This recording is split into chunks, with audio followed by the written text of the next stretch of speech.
Anti-knocking compounds.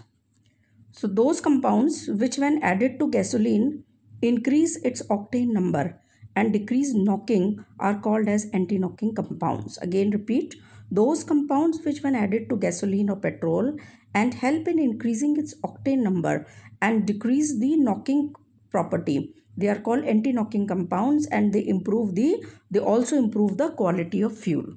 So tetraethyl lead, that is C2H5O4Pb, is one of the important anti-knock compound for gasolines. How it is prepared? It is prepared when lead reacts with sodium plus ethyl chloride at 70 degrees centigrade, and it forms TEL, that is tetraethyl lead is formed.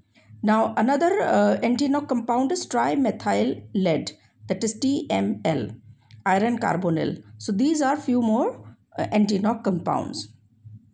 Let us talk about something. Talk something about the TEL. So tetraethyl lead forms tetraethyl lead when it is present in when we add it to the petrol or gasoline, and when the gasoline undergoes combustion in presence of air or oxygen. So this TEL reacts with oxygen, and lead reacts with oxygen to form PbO, which is called as litharge.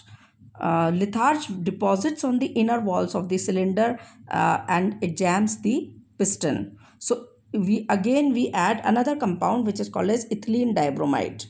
So ethylene dibromide reacts as soon as PbO is formed, that is litharge is formed, ethylene dibromide will react with it and will form PbBr2, which is highly volatile.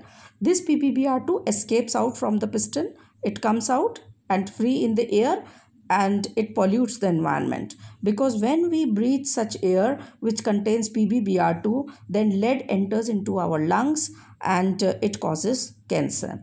Therefore, nowadays lead-free petrol is available at all the petrol pumps. That is, it has been totally restricted to use the lead compounds. So the petrol available to us is now called as the unleaded petrol. So what happens? Lead reacts with ethylene dibromide and forms PbBr2, and ethylene is formed. So what to do, how to compensate, how to increase the anti-knocking property of petrol? We mix tetraethyl lead with certain compounds and then use it as anti-knock mixture, and the composition is tetraethyl lead we take 63%, ethylene dibromide we take 26%, then ethylene dichloride we take 9%, and there is one more dye which is called as methylene blue dye, we take it 2%. We mix all these four, and then we take 1 to 3 cc cubic centimeter of this mixture and then add to 1 gallon of gasoline, and after that the gasoline is used, so it becomes less harmful. So students, let me repeat in Hindi. यहाँ हम पढ़ रहे हैं anti knocking compounds क्या हैं. तो वे यौगिक जो कि गैसोलीन में ऐड करने पर गैसोलीन का ऑक्टेन नंबर भी बढ़ाएं और उसकी नॉकिंग की जो प्रॉपर्टी है उसको कम कर दें, यानी कि एंटी नॉकिंग गुण को बढ़ा दें उस, और साथ ही पेट्रोल की और फ्यूल की प्रॉपर्टी को भी इंक्रीज करें, क्वालिटी को भी बढ़ाएं. ऐसे कंपाउंड्स यौगिकों को हम एंटी नॉकिंग कंपाउंड्स कहते हैं, और इनमें से 2-3 मुख्य हैं. वो है टेट्राइथाइल लेड यानी कि C2H5O4Pb, टेट्रामिथाइल लेड और आयरन कार्बोनिल. तो सबसे ज़्यादा प्रचलन में जो रहा, अभी तो नहीं यूज़ में आता लेकिन कुछ वर्षों पहले, वो है टेट्राइथाइल लेड. तो टेट्राइथाइल लेड बनाते हैं हम लेड, सोडियम और इथाइल क्लोराइड को मिक्स करते हैं 70 डिग्री सेंटीग्रेड पे, तो हमें टेट्राइथाइल लेड मिलता है. तो जो फ्यूल है यानी कि गैसोलीन है उसमें टेट्राइथाइल लेड मिक्स कर दिया जाता था. तो जब टेट्राइथाइल लेड मिक्स वाला फ्यूल का कंबस्चन होगा, तो क्योंकि TEL में लेड है और कंबस्चन में हम एयर या ऑक्सीजन की उपस्थिति में कंबस्चन होता है, तो ये लेड ऑक्सीजन से तुरंत ही रिएक्ट करके लिथार्ज नाम का यौगिक बनाता है, जिसका कि फॉर्मूला है PbO, लेड ऑक्साइड. तो लिथार्ज बन जाता है, और ये लिथार्ज जो इंटरनल कंबस्चन इंजन है उसके सिलेंडर पे जमा हो जाता है और पिस्टन को जाम करके रख देता है. इसीलिए इसको बचाने के लिए PbO को हमें सिलेंडर में से हटाना है। तो फिर एक नया यौगिक डाला गया जिसका नाम है इथिलीन डाइब्रोमाइड। तो इथिलीन डाइब्रोमाइड एक स्कैवेंजर का काम किया। जैसे ही PbO बनेगा वो जैम करेगा सिलेंडर को, तो इथिलीन डाइब्रोमाइड इस PbO से रिएक्ट कर लेगा और हमें मिलेगा फिर से एक नया यौगिक जिसका कि नाम है PbBr2 यानी कि लेड ब्रोमाइड। तो PbBr2 जो है वो बहुत वोलेटाइल होने के कारण तुरंत एटमॉस्फेयर में चला जाता है, जो इंजन से बाहर आ जाता है कंबस्टन चैम्बर से और एनवायरनमेंट में मिक्स हो जाता है। परंतु यह लेड का यौगिक, शीशे का यौगिक, जब हम एयर के साथ इसको श्वास नली में जाता है हमारी, तो ये बहुत ही हानिकारक होने के कारण कैंसर जैसी बीमारी कॉज करता है। इसलिए अब जो पेट्रोल अवेलेबल होता है, हमको दिया जाता है, उसमें लेड नहीं होता। इसीलिए सारे पेट्रोल पंप पे जो पेट्रोल मिलता है उसको अनलेडेड पेट्रोल यानी कि लेड विहीन पेट्रोल ही दिया जाता है। तो आप देख सकते हैं किस प्रकार लेड इथिलीन डाइऑक्साइड से रिएक्ट करके और PbBr2 बनाएगा और इथिलीन मुक्त हो जाती है। तो अब क्या करते हैं कि टेट्राइथाइल लेड को हम मिक्स करते हैं कुछ और यौगिकों से, जिससे कि उसकी एंटी नॉक प्रॉपर्टी मिल सके, यानी कि एंटी नॉक मिक्सचर तैयार करते हैं। उसका कॉम्पोजिशन होता है टेट्राइथाइल लेड, इसमें होता है 63%, इथिलीन डाइब्रोमाइड होता है 26%, इथिलीन डाइक्लोराइड होता है 9% और एक डाई यूज़ में लेते हैं जिसका नाम है मिथिलीन ब्लू, वो 2%। इस प्रकार इन चारों को मिक्स करते हैं और फिर इसमें से 1 से 3 क्यूबिक सेंटीमीटर ही मिक्सचर को ही हम 1 गैलन गैसोलीन में मिक्स करते हैं और फिर उसको यूज़ में लेते हैं। इस प्रकार हम लेड के अत्यधिक यूज़ से बच जाते हैं। दूसरा लास्ट चौथी प्रॉपर्टी या टर्मिनोलॉजी है सीटेन नंबर। तो the next property which we will be studying is the cetane number. So cetane number is actually the measurement of quality or performance of diesel fuel and not of gasoline. So higher is the cetane number, the better is the fuel burns within the engine of the vehicle. So cetane number rates the diesel whereas octane number rates gasoline. A higher cetane number means the time between when the fuel is injected into the combustion chamber and when the fuel ignites is minimized. That is, दोनों के मध्य का जो समय है वो कम से कम समय में वो combustion हो जाता है. This means the fuel has ability to ignite more easily and readily due to compression. So this shorter delay time results in more complete fuel combustion.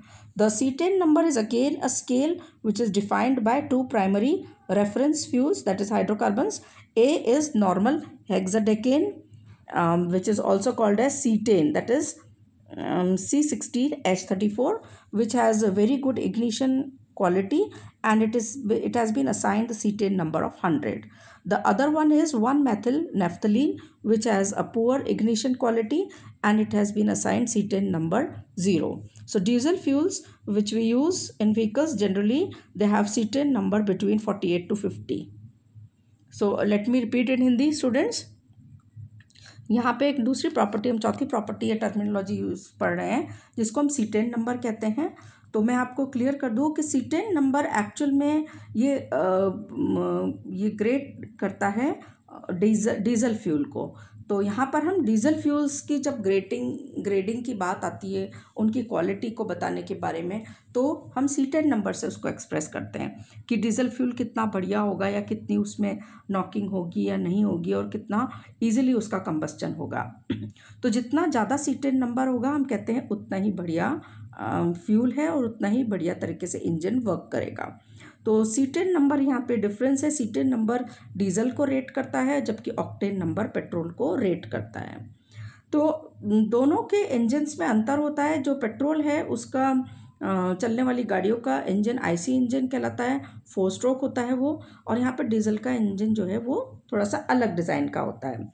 तो यहाँ पर एक्चुअल में वहाँ पर प्रॉब्लम थी ऑक्टेन नंबर में, हम नॉकिंग में हमने पढ़ा था कि किस प्रकार कंप्रेस, पूरी तरह से कंप्रेस होने से पहले ही अगर उसमें नॉकिंग प्रॉपर्टी ज़्यादा है फ्यूल में, तो किस प्रकार पूरी तरह से वो कंप्रेस होने से पहले ही ईंधन जल जाता है और वो एक रैटलिंग साउंड प्रोड्यूस करता है पिस्टन के ऊपर। जबकि यहाँ पर क्या होगा कि the higher cetane number means जितना ज़्यादा सीटेन नंबर होगा उतना ही जो समय है फ्यूल को अंदर पिस्टन में इंजेक्ट करके और फिर उसका कंबस्टन चैम्बर में और फिर उसको इग्नाइट करने में वो समय कम हो जाएगा।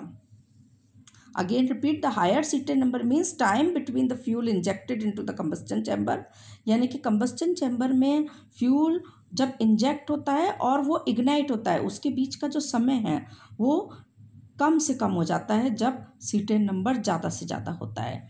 यानी कि जब ज़्यादा C10 नंबर होगा तो फ्यूल उतनी ही बेहतर तरीके से इग्नाइट होगा आसानी से, और कंप्रेशन और होने पर वो और आसानी से उसका कंबस्टन होगा। तो जितना ज़्यादा ये डिले टाइम उसका शॉर्ट होगा उतने ही बेहतर रिजल्ट्स मिलते हैं। तो जिस प्रकार हमने ऑक्टेन नंबर में डिस्कस किया था, ठीक उसी तरह से C10 नंबर में भी एक स्केल है जो कि हम डिफाइन करते हैं दो प्राइमरी रेफरेंस फ्यूल्स या हाइड्रोकार्बन्स के द्वारा।